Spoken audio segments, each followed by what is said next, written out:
Tonight, we're stepping into a world where even the simplest meal followed rules that might feel surprising, unusual, or quietly charming to us today. Because long before forks were common, long before kitchens looked familiar, medieval dining wasn't just about eating. It was a careful routine of gestures, expectations, small habits, and quiet manners that shaped how people shared food together. Some of those rules feel sensible, some feel strange, and some are so unexpected that you may find yourself listening a little more closely. Before we begin, if you enjoy these calm journeys into the softer corners of history, don't forget to like the video. It really helps the channel grow. And if you'd like more soothing bedtime stories from the past, make sure to subscribe so you never miss the next gentle episode. But most of all, I'd love to hear from you in the comments. If you lived in medieval times, do you think you'd enjoy their dining rules or break them on the first day? Let me know below. It's always interesting to see what listeners think. Now, get comfortable, settle in. Because medieval dining wasn't just a meal. It was an entire language of quiet rituals. Long before medieval diners gathered at long wooden tables, long before trenchers were brought out and the first pieces of bread and meat appeared, the experience of dining began quietly behind the scenes, far from the noise of conversation and far from the main hall. To understand the strange etiquette of medieval dining, we need to start in a place most people never noticed. The early preparations, the gentle routines, and the quiet work that made every meal possible. Because if the dining hall was where people displayed their manners, the preparations were where those manners took shape.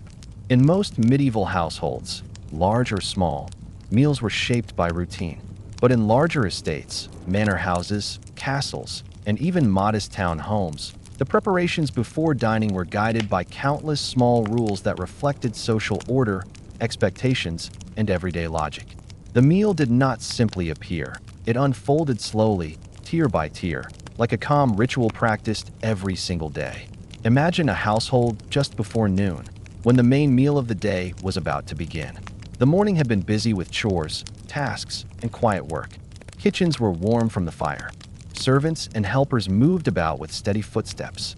Outside the hall, the smell of roasted grains or simmering stews drifted through corridors.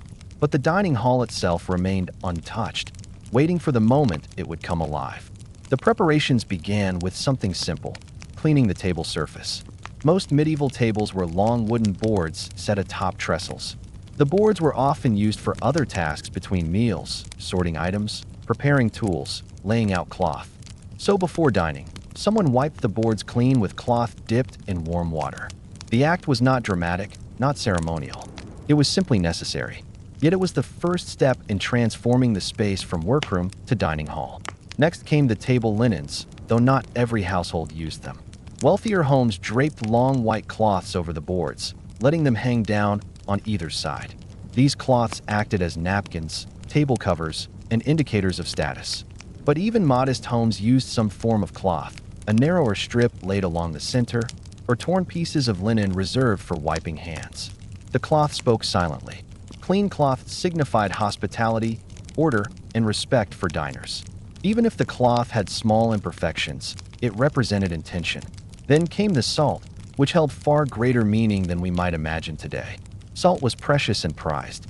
Where it sat on the table showed where people sat in the social order.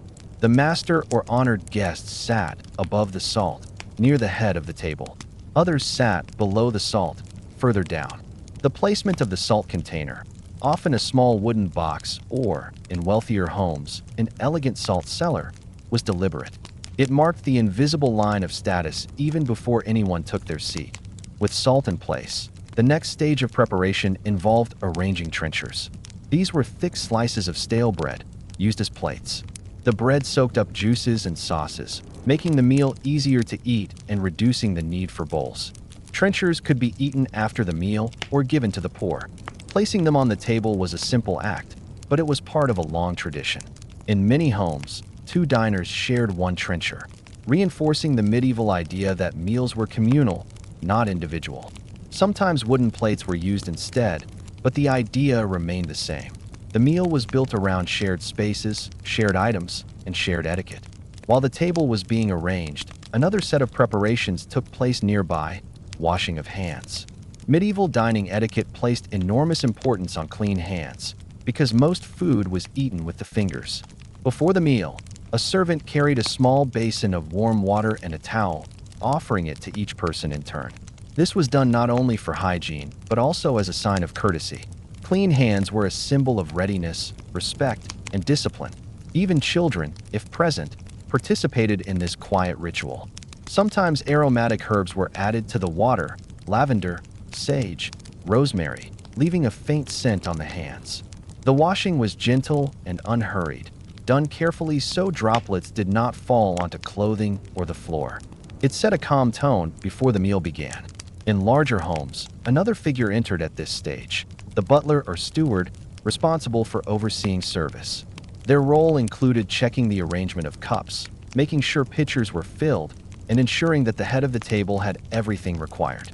This was the person who knew each small rule: which guest should sit closest to the master, who should receive the first portion of each dish, who should be served last, and which foods were appropriate for certain members of the household. To modern eyes, these preparations might seem formal or even rigid, but to medieval diners they were natural, expected, and quietly reassuring. Meals followed patterns, and those patterns brought comfort.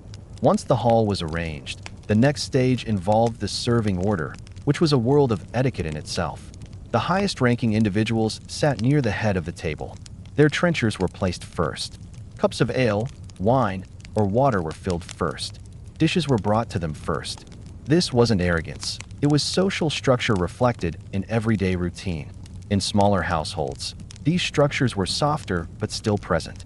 Grandparents, parents, and older siblings sat in places of quiet respect. Younger family members learned by watching, mimicking the motions of their elders. Even when the food was simple: bread, cheese, stews, cooked grains, the act of sharing a table carried meaning. Others waited until those at the top had taken the first bite. This was not a rule spoken aloud, but a rhythm that everyone knew. Meals moved in waves. First the head of the table, then those closest, then those further down. But before the meal began, there was often one more quiet moment. Dishes were placed on the table, but covers, usually simple cloths or lids, were not removed until the person of highest status nodded. That small gesture was the signal. The signal that the meal could begin, that talk could continue softly, and that the etiquette of the dining hall had entered its next stage. The early preparations might seem simple, but they reveal something important. Medieval dining was not only about food. It was about order, respect, timing, and presence. Each stage prepared diners not just to eat, but to participate in a shared experience where gestures mattered as much as the meal itself. And yet, these preparations also varied widely depending on the household size, wealth, and daily customs. In some homes, the process was modest, consisting only of wiping the table and bringing out food. In others, the preparations were more structured. But the core values, cleanliness, respect for order, shared usage, quiet cooperation, appeared everywhere, from simple cottages to grand halls. What makes these early steps so interesting is that they shaped everything that followed. They influenced how people behaved during the meal, how they interacted, how they observed unspoken rules. Before the first bite was taken, the tone of the entire dining session was already set. In this world, etiquette was not a stiff list of instructions. It was a quiet rhythm that shaped daily life. These preparations also taught children social lessons long before they understood their full meaning. A child might help carry trenchers. They might watch as elders washed their hands, noting how carefully the towel was used. They might observe how someone placed the salt.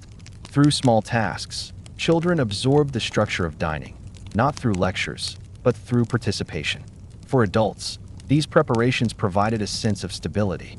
No matter how unpredictable the outside world was, weather, travel, work, responsibilities, the dining hall offered a predictable sequence. A sequence that brought calm. A sequence that linked past to present. As the hall filled with quiet footsteps and the last preparations were made, the meal approached its beginning. The dining surface was clean. The cloths were in place. The trenchers rested neatly. The salt stood at its designated spot. The cups were filled. The air was warm with the scent of cooked food drifting gently from the kitchens. Soon, people would take their seats. Soon, the rules of eating, strange to us, ordinary to them, would unfold. But before any of that could happen, This was the world where meals truly began. A world shaped by gentle preparation, by silent signals, by shared understanding. A world where dining was not just something people did. It was something they prepared for slowly, with intention. Long before the first bite of food was taken, long before trenchers filled with broth or bread absorbed the juices of the meal, the act of sitting down told its own quiet story. In medieval dining, where a person sat mattered just as much as what they ate, and often far more. The arrangement of seating was one of the strangest, softest, and most revealing parts of medieval etiquette, shaping how the meal felt, how communication flowed, and how each person understood their place in the daily rhythm of life. To modernize, a table is a table. People choose seats freely. But in the medieval world, seating was a silent map of relationships, responsibilities, and social expectations. No one needed to announce the rules. Everyone understood them through repetition. And these quiet rules created an atmosphere that might seem unusual to us, yet entirely natural to those who lived in that time. Dining in the medieval world often took place at long trestle tables arranged in the hall. The table itself was temporary in many households. After meals, boards were lifted off trestles and stored away so the hall could return to other uses. Chairs were not common. Most people sat on benches, stools, or simple forms carved from wood. These objects may have looked unremarkable, but their placement carried meaning. The most important seat was at the head of the table. This spot belonged to the master of the house, the lady of the house, or the person of highest status present. The seat was sometimes slightly elevated, but more often, it was simply the place where the best light fell or where the warmest air circulated. It signaled not power in the way we imagine today, but responsibility. The person who sat there often oversaw the meal's flow, greeted guests, and ensured the household's order was maintained. Beside this central seat was a position reserved for someone nearly as important, perhaps a senior member of the family, a guest of honor, or a trusted assistant. This position was not chosen randomly. It showed proximity to the decision maker, a place where conversation was more likely to be heard. Further down the table, seating became less formal, but it still followed predictable patterns. Older family members sat closer to the head. Younger adults followed. At the far end, children and servants might share places on benches. Sometimes, depending on the household size, children had their own small table nearby, watched over by an older sibling or helper. But the seating rules went beyond age and rank. They also reflected daily relationships. A person who assisted in the household's finances might sit closer to the head of the table during times when news or decisions needed discussion. Someone responsible for certain tasks might sit where they could rise quickly to assist in serving. These small decisions made dining a practical part of household operation. In wealthier homes, the meaning of proximity became even more visible. The phrase "above the salt" described those who sat near the head of the table, where the valuable salt cellar was placed. Those who sat further away, below the salt, were physically present but symbolically in a different sphere. This wasn't an insult. It was a way of recognizing differences in responsibilities and roles. The salt simply served as the midpoint marker. Even in modest homes, the same sense of arrangement existed, though much more softly. A family naturally gravitated toward familiar places. The head of the household sat at the end, near the fire or the best corner. Older children knew where they belonged. Visitors were guided to the favored seats, and the host often gave up their place to show hospitality. All these small choices created a dining atmosphere that felt orderly without feeling rigid. People didn't argue about seats because the pattern was familiar. It was woven into daily life, and it brought a sense of stability, much like the rhythm of chores or the predictable sound of the evening bell. But even beyond social order, the seating arrangement served practical purposes that shaped medieval dining etiquette in subtle ways. For example, meals were often served in courses, though not in the modern sense. Large dishes were placed on the table for everyone to share. Those at the top received the first servings, not out of selfishness, but because they were expected to judge the meal and guide the host in offering hospitality. If something was too salty or needed more sauce, the people closest to the head of the table would be the first to notice. Then servants or helpers adjusted accordingly. Those sitting further down benefited from these quiet corrections. By the time food reached them, issues were resolved, and the dish was often at its best. Another practical aspect involved the passing of dishes. Food traveled along the table in a specific direction, often starting at the head and moving downward. People shared responsibly, taking enough for themselves but leaving plenty for others. This encouraged modesty and prevented waste, which was important in a time when food was valuable and meals were meant to nourish large families or entire households. Because eating was done with fingers, people also passed dishes in ways that avoided direct contact with another person's hands. This wasn't a rigid rule, but a natural courtesy. Dishes were placed down in front of others rather than handed directly. Bread was torn with care. Knives were cleaned before being used again. These habits kept the meal feeling orderly, even when hands reached frequently toward shared platters. Seating also influenced conversation, which, in medieval dining, followed its own quiet etiquette. Those near the head spoke more freely. Those further away listened more often. The further down the table one sat, the more subdued the conversation became. This wasn't because people lacked interest. It was because dining was partly a formal setting. Many households used mealtime to discuss the day's tasks, upcoming plans, or messages brought by travelers. Those topics naturally centered near the head of the table, where decisions were made. In smaller homes, conversation was simpler. Families exchanged observations about the weather, work, or small daily events. But even in these humble settings, seating influenced who spoke first, who answered, and who listened. Children learned to wait. Adults learned to guide the tone of the meal. Quiet courtesy shaped these interactions, reflecting a world where communal dining was both functional and symbolic. One of the most interesting parts of medieval seating etiquette was the idea of sharing, not just food, but space. Two people often shared a trencher. They sat close, ate from the same slice of bread, and learned to coordinate movements. This practice encouraged cooperation. When two people shared a trencher, they were expected to be polite, patient, and mindful of each other's actions. It taught a type of interaction that modern individual plates do not. Even strangers could be paired together in this way. Visitors to a household might share a trencher with someone they just met.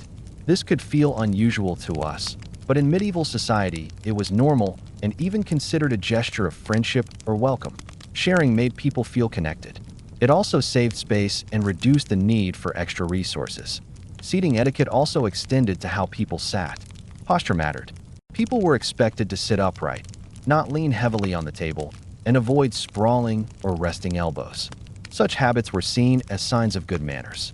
But these expectations were not harsh. They were simply part of the daily rhythm, a way to show respect for the meal and for others present. Children learned these habits early. They were gently corrected if they fidgeted too much, reached across someone, or leaned too far over the table. Through quiet reminders, they learned the subtleties of shared dining. Another interesting aspect of seating was how people entered and exited the dining area. Those of higher status entered first. Others waited. This wasn't about superiority. It was about reducing crowding and ensuring that the meal flowed smoothly. When leaving the table, the same pattern sometimes occurred, though in smaller homes it happened more naturally. What makes all these rules fascinating is that they weren't enforced strictly. They lived in people's minds through habit. Everyone knew the rhythm. Everyone understood the flow. It made meals calm, predictable, and communal. Even in larger households where dozens of people ate together, meals did not feel chaotic. The seating order created structure. The arrangement of benches and stools guided movement. The presence of helpers and servers ensured that the meal progressed in gentle stages. Now imagine sitting at such a table. The sounds are muted. The soft clink of wooden cups, the tearing of bread, the murmur of voices. Light enters from small windows, filtered and gentle. The warmth of the hearth blends with the faint aromas of herbs and roasted grains. The head of the table nods, signaling the first bite. And all around, people move according to the unspoken choreography they've known since childhood. This was medieval dining at its base. A quiet dance shaped not by lavish food, but by subtle etiquette. The seating arrangement was not just about order. It was about belonging. It told each person, without a word, here is your place. Here is where you fit into the rhythm of this home. It brought comfort in a world that often felt uncertain. It provided connection in a time when community mattered deeply. And while some rules varied from region to region, the core idea remained the same everywhere. To sit at a medieval table was to step into a space where every seat, every gesture, and every movement reflected a long tradition of shared living. The quiet rules of where everyone belonged shaped not only the dining hall, but the social fabric of daily life. To truly understand the strange etiquette of medieval dining, we must move closer to the table itself. Not to the feast or the flavors, but to the small motions of the hands, the slow rituals of sharing, and the quiet rules that shaped how every bite was taken. Medieval diners did not simply sit and eat. They participated in a pattern of gestures that combined practicality, courtesy, and long tradition. These motions were so familiar to them that they hardly noticed them. Yet to us they feel unusual, even surprising.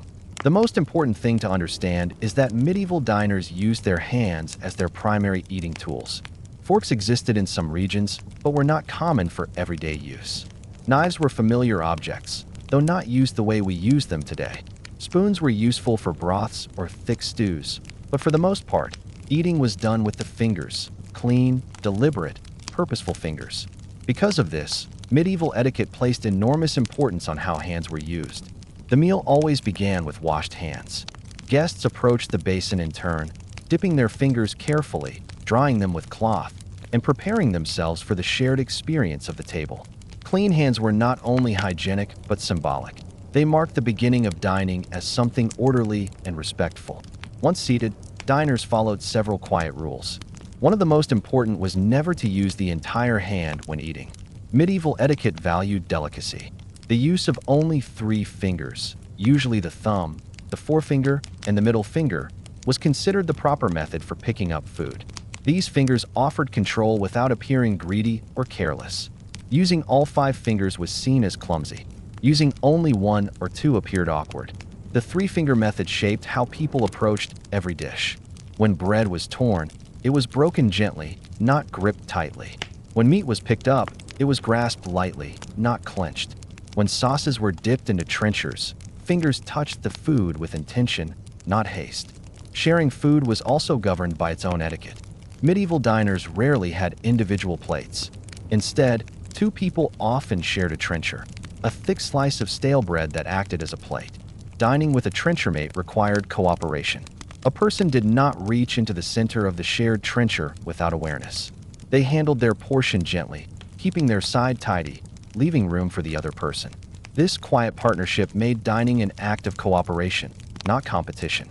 Another important rule involved tearing, not biting.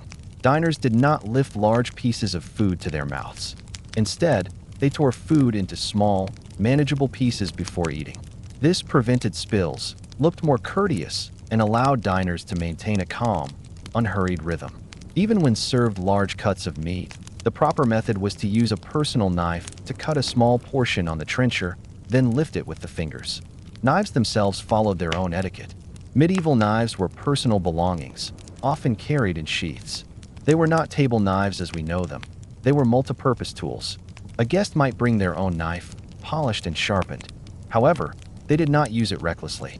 Knives were meant for cutting the food, not spearing it. A diner would cut slowly, place the knife aside, and then pick up the piece with fingers. When not in use, the knife was laid flat on the table or trencher with the blade facing inward, away from others. This conveyed peacefulness and courtesy. Even though violence is not part of our discussion, the symbolic gesture of placing the blade inward reflected trust within the dining circle. Bread was central to the meal, and its handling carried its own quiet expectations. Bread was torn gently, never crushed. It was used to help lift small pieces of food or to scoop sauces. But diners were expected not to overuse it. Soaking it in too much liquid made a mess on the trencher and appeared sloppy. And because trenchers themselves were bread, diners learned to respect the form of bread both as a tool and as nourishment. Spoons were used for broths or pottages, thick stews of grains, vegetables, or meat. But spoons were not dipped too deeply or too noisily. The goal was smooth, quiet motions. The spoon entered the mouth horizontally rather than vertically, avoiding spills and maintaining decorum. Conversation, too, was shaped by the way people ate. Because hands were occupied, gestures remained minimal. People spoke gently while eating, careful not to speak with food in the mouth. Laughter was low. The tone of the dining hall stayed calm, not lively. Meals were not places for loud discussions. They were moments of shared presence. Another subtle rule involved not reaching across the table. Modern diners might lean forward to grab something out of reach, but medieval etiquette discouraged this. Reaching across someone else's space was considered impolite. Instead, diners asked quietly for items to be passed. These passes were done with care, placing the dish before the next person rather than handing it directly. When dishes traveled along the table, they followed a slow, steady rhythm. Food was often served in courses, not the elaborate courses of later banquets, but groups of dishes brought to the table in a sequence. Those seated closest to the head of the table received portions first. They did not take more than necessary. They ensured the next person had enough. This created a gentle chain of responsibility along the table. Because of this pattern, the meal created a steady flow. Platter arrives. Diners take modest portions. Platter moves on. No one rushed. No one clutched. Everything moved with calm coordination. Drinking also followed curious etiquette. Cups were often shared, especially in modest households. To share a cup, diners followed a rule: wipe before passing. A small cloth or the sleeve's edge was used discreetly to wipe the rim before handing the cup to another person. This was not a sign of suspicion or discomfort. It was simply good manners. Those who poured drinks also had a role to play. They watched the level closely. Spilling was considered discourteous. Pouring too quickly caused foam, which was avoided. Pouring too slowly made others wait. The perfect pour was steady, smooth, and controlled. Another rule concerned using the right hand. Unless a person was physically unable, food was taken with the right hand. The left hand was kept clean and reserved. This had roots in both practicality and order.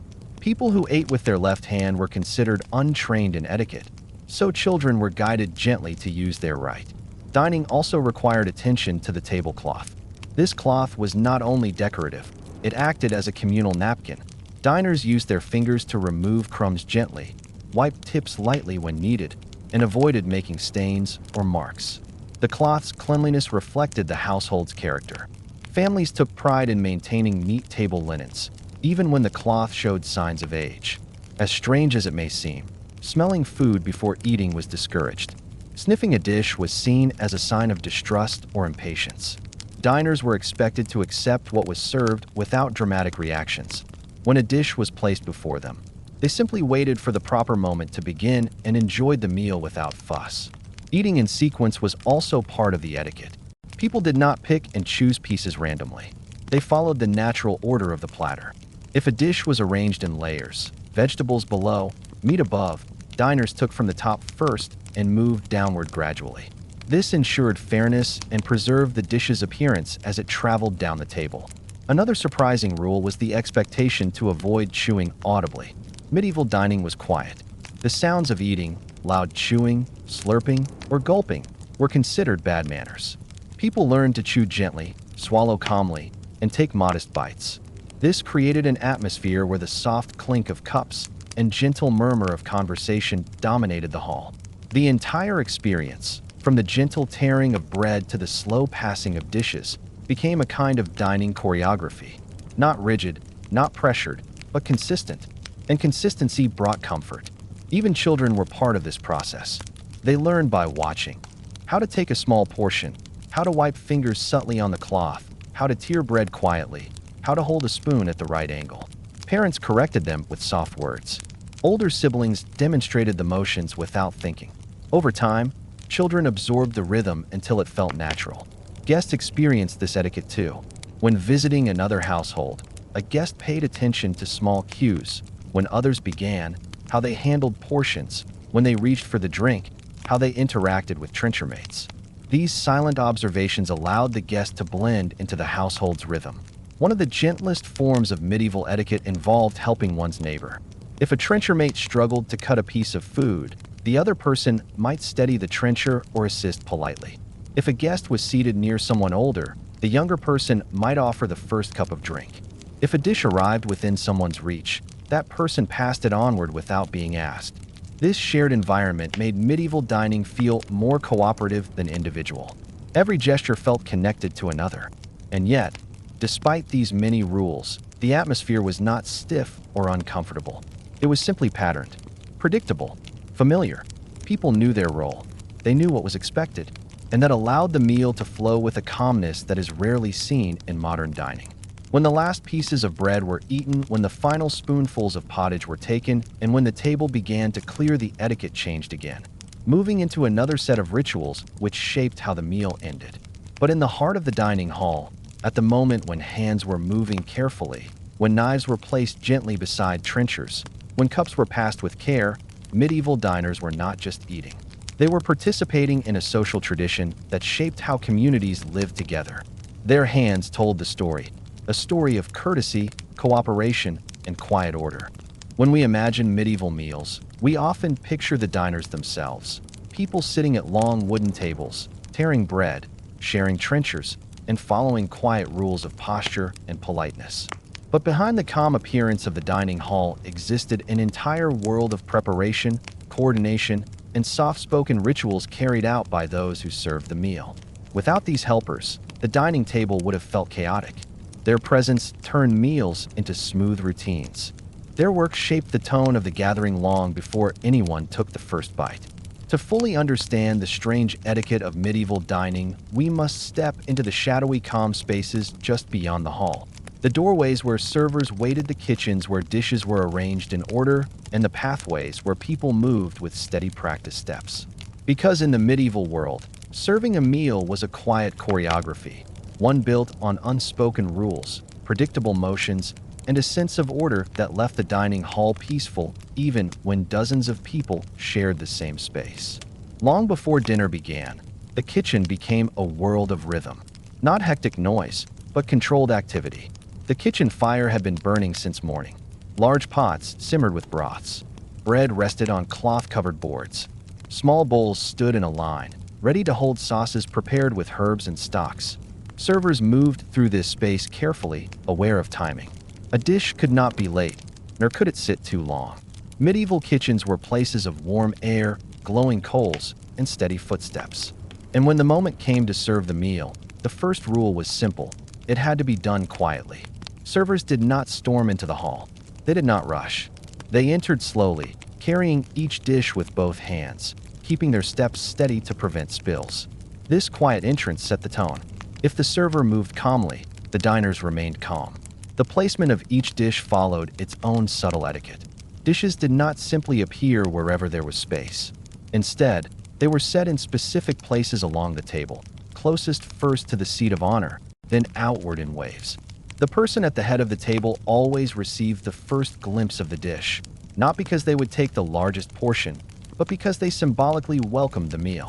Servers understood this hierarchy instinctively. When they approached the head of the table, they lowered the dish gently and took a half step back, giving the diners a moment to observe before others reached toward the food. Timing mattered. If a server stepped back too quickly, diners might feel rushed.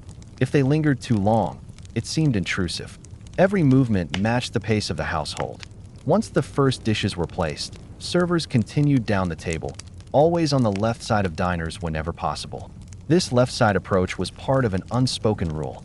Diners ate with their right hand, and approaching from the left reduced disruption. This pattern made the meal feel natural, as if dishes flowed smoothly from one end of the table to the other. In homes with more formal structure, the steward or butler coordinated the order of serving.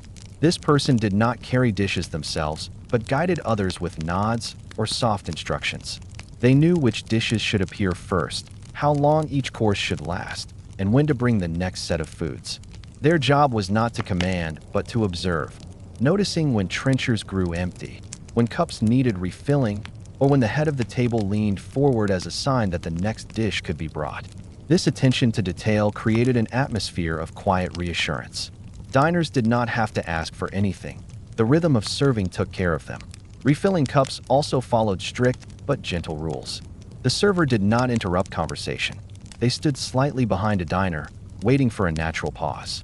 When the cup was placed back on the table, the server stepped forward, lifted it carefully, and refilled it to a level that was generous but not excessive. Overflow was considered careless. Underfilling was seen as inattentive. A good server knew the perfect balance, enough to satisfy, but not enough to distract. Another curious part of serving etiquette involved bread. Bread was central to the meal, and servers managed it with almost ritual precision.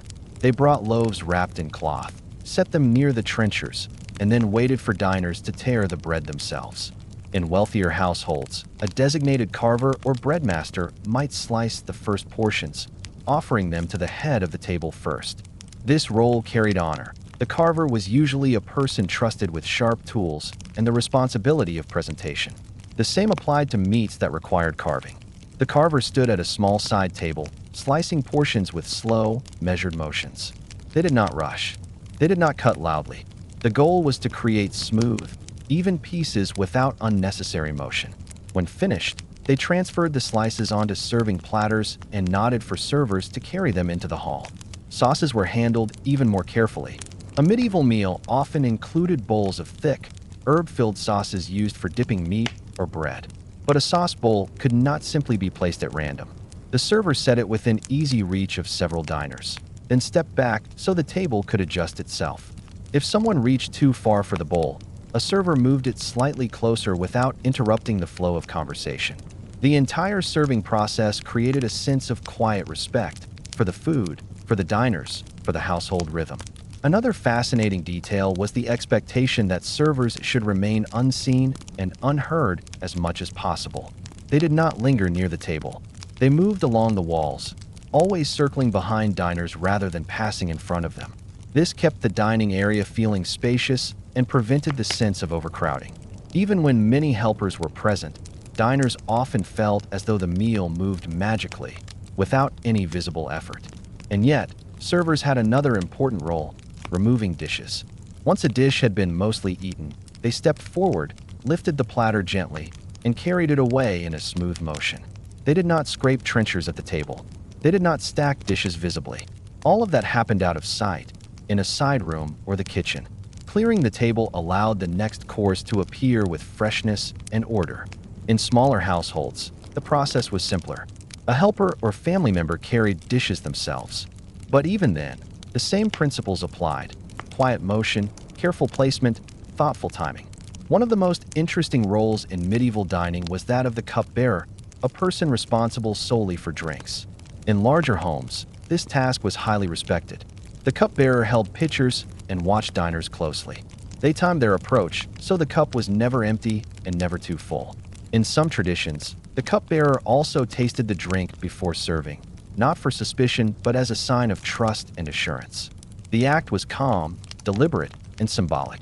Servers also paid attention to the temperature of dishes. Medieval kitchens had no modern tools for reheating or timing. Dishes had to be served at just the right moment, when warmth was present without steam overwhelming the hall. If a dish cooled too quickly, servers might return it to a warmer corner of the kitchen for a brief moment before serving again. They worked with the rhythm of the fire, not the precision of clocks. All of this created a slow, steady tempo. When diners received a dish, they never felt hurried. When dishes were removed, they never felt abandoned. The meal unfolded like a gentle wave, each course rising and falling at just the right pace. In households with many guests, the role of ushers also came into play. These helpers guided guests to their seats, adjusted their positions subtly to maintain order, and sometimes whispered soft reminders about household customs. Their presence ensured that new visitors blended into the rhythm smoothly, without disturbing the established flow of the table. Beyond the hall itself, another subtle layer of etiquette shaped serving: the arrival of special dishes. If a dish was particularly important, perhaps a rare ingredient or something prepared with extra care, servers brought it forward with even more attention. They held the platter higher. They moved more slowly. The head of the table acknowledged the dish first, either with a nod or a brief smile. Only then did the dish continue its journey along the table. This acknowledgement was not prideful. It was a way of giving thanks for the work behind the dish, the hours of preparation, the effort of hands that tended fires, chopped herbs, ground spices, or stirred broths. Medieval diners understood that food came from labor, not convenience. Serving etiquette reflected that appreciation. In modest homes, the rituals were gentler but still meaningful. A mother or older sibling placed dishes with quiet care. A child might bring bread with nervous pride. Even without formal rules, the household's natural rhythm created its own etiquette. A quiet "thank you," a moment of waiting, or a soft gesture of offering the first portion to someone older All of these revealed the same values found in grand halls: respect, patience, and togetherness. Serving the meal influenced how diners behaved as well. People waited until all dishes were placed before beginning. They watched for the host's signal. They did not rush to take food first. The steady flow of servers encouraged diners to eat slowly, savoring the meal rather than hurrying through it. And when the meal neared its end, the choreography shifted once again. Servers removed dishes gradually, leaving bread and drink as the final items on the table. This quiet removal signaled the closing of the meal without a single word. People relaxed slightly. Conversations deepened. The hall grew softer, as though the meal had gently exhaled. If dessert or sweet items were served, fruits, small pastries, or almonds, they appeared last, carried lightly, so the meal ended on a delicate note. The final course was never heavy. It was a way to close the meal calmly, without overwhelming the senses. When the last platter disappeared and cups were set down, servers approached with warm water again, offering diners a chance to wash their fingers. This closing ritual mirrored the opening one, creating a symmetrical experience, a clean beginning, a clean ending. Serving the meal, then, was not merely a task. It was a quiet art, one that required attentiveness, awareness, and a gentle touch. Servers shaped the meal's atmosphere as much as the diners did. Their care allowed meals to feel peaceful, predictable, and dignified. Through their steady motions, they helped build a dining culture where order and calmness were woven into every moment. And as strange as these habits may seem today, they reveal something timeless, that meals were not only about food. They were about presence, respect, and the subtle harmony of many hands working together. In the medieval world, the experience of dining was shaped not just by where people sat or how they handled their food, but also by the quiet rules that guided flavor. How dishes were seasoned, how sauces were shared, and how diners balanced taste with etiquette. Today, we think of flavor as a matter of personal preference. But in medieval dining, the way people approached taste followed a strange, delicate etiquette of its own, built on subtle expectations, gentle habits, and unspoken understanding. To modern eyes, medieval food might seem simple, but this is misleading. While some meals were plain, many dishes were layered with herbs, spices, and broths. But flavor could never overwhelm manners.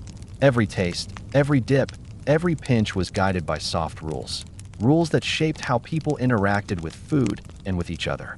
To understand these quiet traditions, we must step once again into the glow of the medieval dining hall, where trenchers rested on linen cloth, where shared dishes emitted soft steam, and where sauces, thick, fragrant, carefully prepared, waited at the center of the table. Sauces were central to medieval meals, and they served several purposes. They added flavor to meats that were sometimes cooked long or preserved through salting. They brought warmth to bread. They softened grains. They added subtlety to simple vegetables. A sauce dish, placed between several diners, represented not extravagance, but hospitality. The household showed care by preparing it. Diners showed respect by using it properly. The first rule of sauce etiquette was simple: never dip directly from your own side. Medieval sauce bowls were shared, and dipping required awareness of others. Diners used small pieces of bread or bits torn from meat to dip gently into the center of the bowl, not at the edge nearest them. Dipping at the edge was seen as possessing too much of the sauce for oneself. Dipping in the center showed fairness, so all at the table felt included in the flavor. Another rule involved not dipping too deeply. A light touch was expected. Too much dipping appeared greedy, too little wasted sauce. The ideal dip took just enough to accompany a bite without overpowering it. These small motions reflected something more than taste. They conveyed a sense of balance. Spices also carried a quiet etiquette. Medieval spices such as cinnamon, ginger, cloves, pepper, and saffron were expensive, far more precious than most food items. They represented long trade routes, merchant journeys, and months of drying, storing, and transporting. Because of their value, spices were not poured with abandon. Instead, they were used thoughtfully.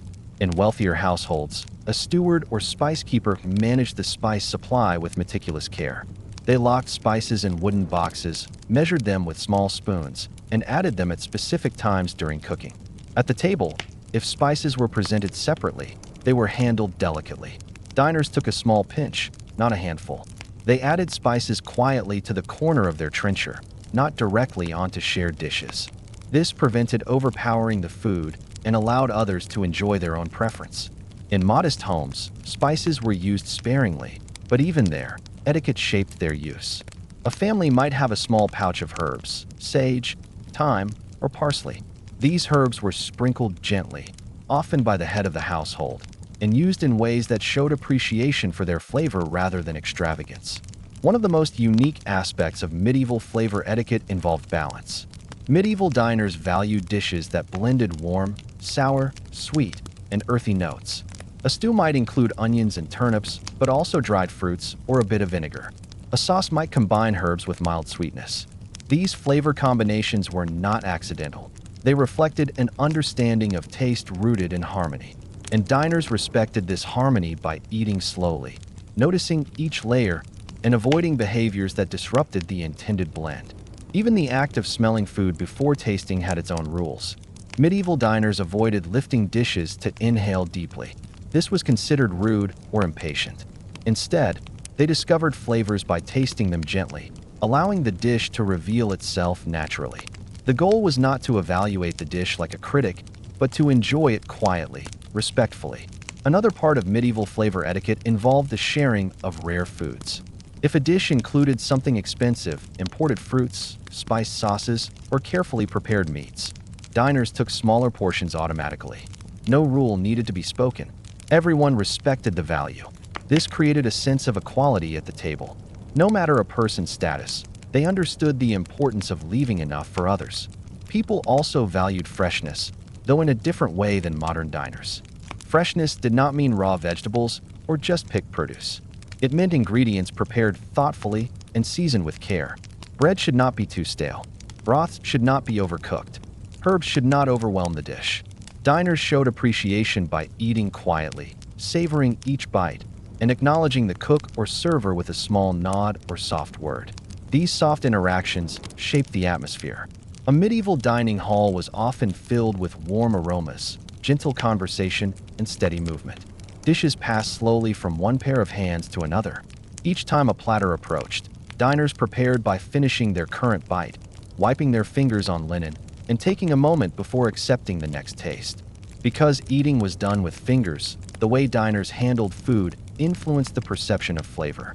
Using too much force might crush tender foods. Handling a dish too roughly made it appear unappreciated. So diners learned to touch food with a sense of restraint, pressing lightly, tearing gently, dipping smoothly. These motions reflected both good manners and the proper enjoyment of flavor. Another fascinating aspect of medieval dining etiquette involved who tasted food first. In many households, the head of the table tasted new dishes before others. This wasn't a test of safety. There was no dramatic ritual involved. It was simply a way of acknowledging the cook's effort and signaling that the dish was ready to be shared. When the head of the table took the first bite, others followed softly. This small sequence preserved order and created a natural flow. Spiced dishes often followed their own pattern of serving. If a dish was strongly seasoned, it was placed closer to diners with a taste for bold flavors. Gentler dishes were placed near those who preferred mild sauces. Servers learned these preferences through observation. Without menus or written requests, they formed a quiet understanding of what each diner enjoyed. In modest homes, flavor etiquette was simpler, but still thoughtful. A family seasonally adapted their meals.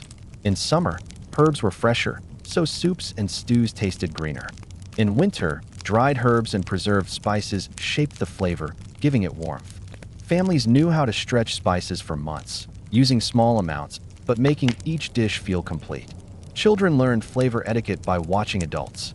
They observed how their parents dipped bread, how they sprinkled herbs, how they paused before tasting. These lessons followed no spoken instruction. Like many aspects of medieval life, they were absorbed naturally. By the time a child reached adulthood, they understood how to appreciate flavor without making it a display. Even travel influenced dining habits. When travelers visited a household, they brought stories of dishes from faraway towns. How people in one region combined certain herbs differently. How another region used vinegar more boldly. These stories inspired hosts, who sometimes adjusted their own recipes, blending new ideas with old traditions. But despite these variations, One rule remained constant across medieval Europe: taste should never eclipse courtesy. Flavor supported the meal, it did not dominate it. Diners appreciated good food, but they did so calmly, without loud praise or dramatic remarks. Enjoying food silently showed gratitude more deeply than overt compliments. Another distinct part of dining etiquette involved finishing the meal properly. When a diner completed their portion, they did not scrape the trencher aggressively or search the platter for more.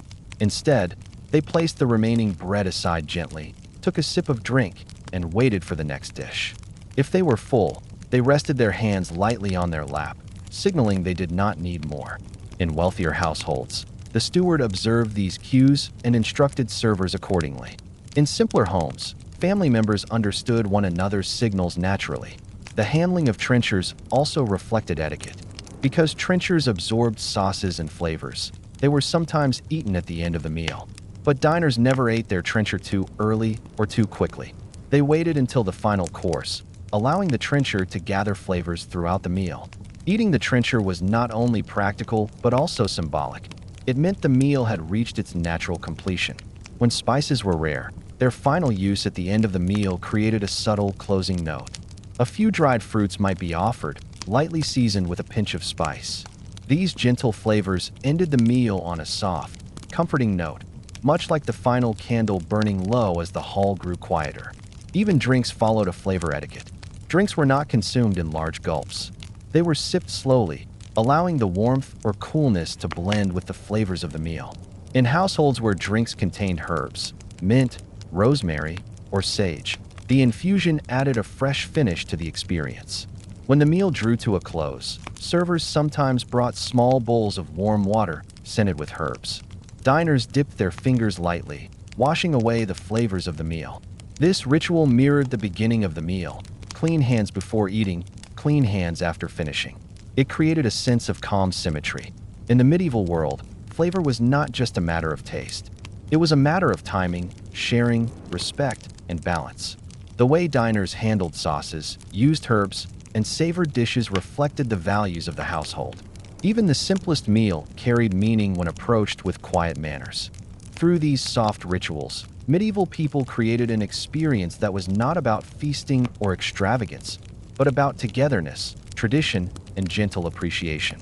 A medieval meal did not simply end when the plates, or rather, the trenchers, grew empty. Just as the dining hall had its own gentle order at the beginning of the meal, it had an equally soft process for bringing everything to a close. The end of a medieval meal was not abrupt. It moved slowly, with the same calm rhythm that shaped the rest of the dining experience. Every part of the closing ritual had purpose, even if that purpose was simply to bring quiet, balance, and comfort to the household. For modern eyes, ending a meal is often quick. Dishes are cleared, people stand and walk away, and the moment disappears. But in medieval life, the meal drifted to a close like the flame of a candle sinking lower and lower. In some ways, the end of the meal was the most meaningful part of all, a space where conversation softened, tasks wound down, and the household eased itself toward the next part of the day. The first sign that the meal was nearing its end came when dishes stopped arriving from the kitchen. The table grew still, and the subtle movements that once carried platters across benches slowed to a gentle pause. Diners sensed this change without needing to be told. They finished their portions at a natural pace. No one rushed, no one announced the end. The entire room recognized the moment the way a field knows when the wind has died down. Servers began clearing platters carefully, but they moved differently now, slower, more quietly than before. At the beginning of the meal, their motions established order. Now, their motions preserved calm. Platters were lifted without scraping or stacking in noisy piles. Each dish was carried away individually, preventing the clatter that would disrupt the peaceful atmosphere. Clearing the table followed a pattern. First, large platters and bowls were removed, then smaller dishes, then cups that had already been set down for the last time. The trenchers, which had served their purpose throughout the meal, remained until the very end. Sometimes, guests or family members ate their trenchers, softened with the flavors of sauces and meat. Other times, trenchers were reserved for household animals or for people in need outside the home, but they were never discarded recklessly. In a world where resources mattered, The humble trencher represented not only practicality, but quiet respect for food and all the effort behind it. When the last of the dishes had been cleared, the tablecloth became the focus once again. Medieval households saw the tablecloth not only as decoration, but as a symbol of the household's care. Servers lifted the cloth gently so crumbs fell into a waiting tray rather than onto the floor. Crumbs were collected, not brushed aside. Some households saved these crumbs for chickens or outdoor birds. Others added them to soups or stews for later use. Nothing was wasted. Even crumbs had purpose. Once the cloth was removed or gently folded back, diners waited for the next quiet ritual, the washing of hands. As at the beginning of the meal, a servant brought warm water in a basin, along with a clean towel. Diners dipped their hands lightly, only the fingertips, not the entire hand, then dried them with calm motions. Washing hands at the end of the meal symbolized closure. It signified the end of shared food and shared space. It marked the transition back to the day's tasks. For many people, this small act felt comforting. Warm water after a meal provided a soothing pause before rising from the table. The towel, often scented with herbs like rosemary or lavender, left a faint fragrance on the fingers. This final gesture connected the entire dining ritual into a complete circle: clean hands at the beginning, clean hands at the end. After the washing, diners remained seated for a few moments. Medieval etiquette discouraged standing abruptly or leaving the table without acknowledgement. People waited for the head of the household to make a small gesture, placing a cup down, folding their hands, or simply sitting back. These small signals indicated that the meal was truly over. The atmosphere softened. Voices grew more relaxed. People leaned slightly toward one another. The formal part of dining had passed, and the room moved into a different rhythm, one that encouraged reflection or light conversation. Children looked to adults for permission to leave. Adults might continue to speak about plans for the afternoon, tasks to complete, or small stories from the morning. In this moment, the dining hall felt less like a structured gathering and more like the peaceful center of the household. But the end of medieval dining also had a practical side. Cups and bowls returned to the kitchen where they were washed with warm water and sometimes ash, which served as a cleaning agent. Cloths were rinsed or hung to dry. Benches were pushed back. The table boards might even be lifted from their trestles and stored against the wall, returning the hall to its other functions: workroom, gathering place, or evening sitting area. Even in wealthier homes where furniture stayed in place, servants wiped surfaces to prepare them for the next meal. The hall gradually returned to normal, as though the dining ritual had folded itself neatly away. One of the most interesting customs at the close of a meal was a soft, unspoken expectation: gratitude. Medieval diners did not clap or offer loud praise. Instead, they expressed thanks through subtle gestures. A slight nod to the cook or server, a small smile, a simple phrase offered gently, such as "it was good" or "we have eaten well." These quiet acknowledgments held deep meaning. They reflected appreciation not only for the food, but also for the hands that prepared it, the land that produced it, and the household that shared it. In some places, diners exchanged small courtesies with one another. A person might hand a cup back to a server in a slow, respectful way. Another might help fold a cloth. These tiny gestures demonstrated mutual care and reinforced the communal nature of medieval life. Meals were not isolated events. They connected the household, strengthened routine, and provided moments of calm in a world often shaped by unpredictable weather, labor, and long days. The closing of a meal was also a time when people reflected quietly, not in a ceremonial way, just naturally, as the hall grew calmer. The warmth from the hearth settled. The aromas of the meal lingered softly. Light from windows or candles rested on the now cleared table. It was a gentle pause before the household returned to its daily rhythm. In larger estates, the end of the meal also had logistical importance. Stewards or helpers distributed leftovers, ensuring nothing went to waste. Some households saved portions for those working in the fields or stables. Others set aside food for visitors or travelers who might arrive later in the day. In villages, it was common for families to share extra food with neighbors in need. These quiet acts of distribution were not dramatic. They were simply part of the flow of life. Children learned from these moments as much as from the meal itself. They saw how adults handled leftovers, how they folded cloths carefully, how they thanked servers, and how they left the table calmly. They absorbed the idea that meals were not rushed, but were part of a larger household rhythm. By watching, they learned patience, cooperation, and the importance of shared spaces. Another meaningful moment came when diners stood from the table. Medieval etiquette encouraged rising slowly. People pushed back their benches or stools gently, avoiding sudden noise. Standing together in a calm, steady way reflected respect not only for the meal, but for those who shared it. The hall almost always sounded different after people stood. Footsteps echoed more clearly. The coolness of the room returned after the warmth of diners dispersed. Sometimes people lingered to talk softly. Other times they drifted toward their daily tasks, tending to animals, working with tools, spinning thread, or heading outdoors. Yet even after everyone had left, the table held a sense of completion.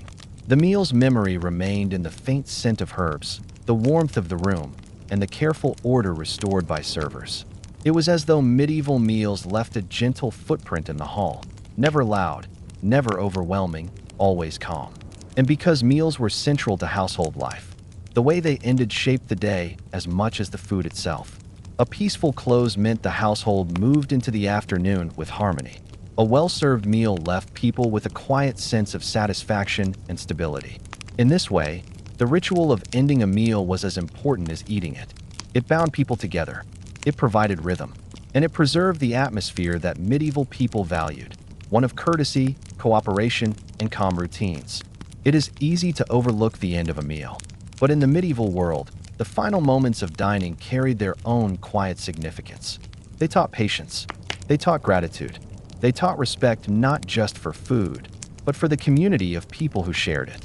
And as the day moved forward, the dining hall remained a reminder of that shared moment, a place where flavor, conversation, and gentle manners had woven together into something steady and soothing.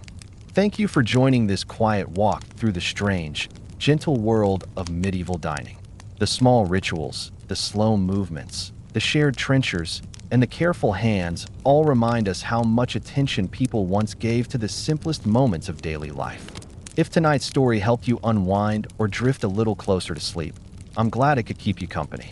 If you enjoyed this calm journey, don't forget to like the video. It really supports the channel. And if you'd like more soothing stories from the quieter corners of history, make sure to subscribe so you never miss the next one. Before you rest, feel free to leave a comment. Which part of medieval etiquette felt the most surprising or relaxing to you? I always enjoy reading your thoughts.